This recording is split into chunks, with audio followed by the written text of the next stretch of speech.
c'est définitivement un plaisir qui va au-delà aujourd'hui de par exemple retourner en Sibérie filmer des loups, définitivement. Ah ben les v'là. Oh là là. Oh ah bah. Elle est là. Ma bichon. Ça va Mais moquez les gars. Ça étonne toujours lorsque je dis, mais j'ai un grand manque de confiance en moi. Et ce qui m'a aidé, c'est que très tôt, des comédiens, comme François Cluzet d'ailleurs, des producteurs m'ont poussé dans cette voie-là en me disant que j'étais fait pour ça.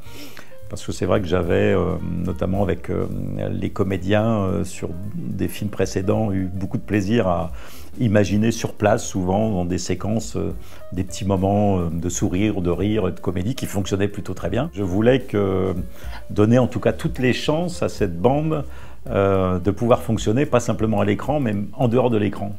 Et ça a marché au-delà de mes espérances parce que voilà, ça a été vraiment une belle famille que cette bande de copains et je crois que ça transpire à l'écran. Ah ouais d'accord. La meuf tu la mets en blonde, c'est Barbie. Il y a la moitié en plastique, hein, ça se voit direct. C'est ça ouais. C'est très dur d'arriver dans un clan. Vous êtes tellement soudés. Ils sont venus voilà, chez moi en Sologne.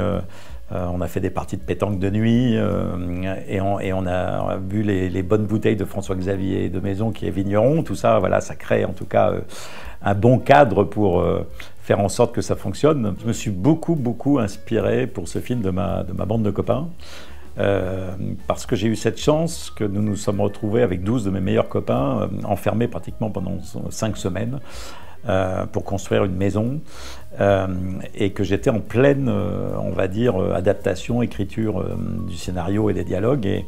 Et donc mes copains me le disaient assez souvent, ils trouvaient que j'étais un petit peu en retrait, j'étais pas en retrait, mais en observation, je travaillais en quelque sorte, je me nourrissais de ce que je voyais et qu'on ne voit pas forcément avec le même regard lorsqu'on le vit. J'ai changé, c'est ça? Oui, t'as changé, oui. Depuis quand tu mets un fut rose pour montrer que t'es en week-end? Ton tatouage et tes bagues, tu les as perdues, tes bagues? Qu'est-ce qui dit que c'est Christine qui me fait changer? Juste que c'est pas toi, c'est tout. Je me suis rendu compte que dans mes copains, il y en avait 2 ou 3 que si je les rencontrais aujourd'hui, jamais de la vie ils deviendraient mes copains. Mais c'est mes copains, voilà, ça fait 30 ans. Et ils le resteront jusqu'au bout. Des fous rires, il y en a eu beaucoup, beaucoup plus d'ailleurs en dehors du plateau, parce que voilà, on s'entendait comme larron en foire, pour reprendre une expression de ma maman.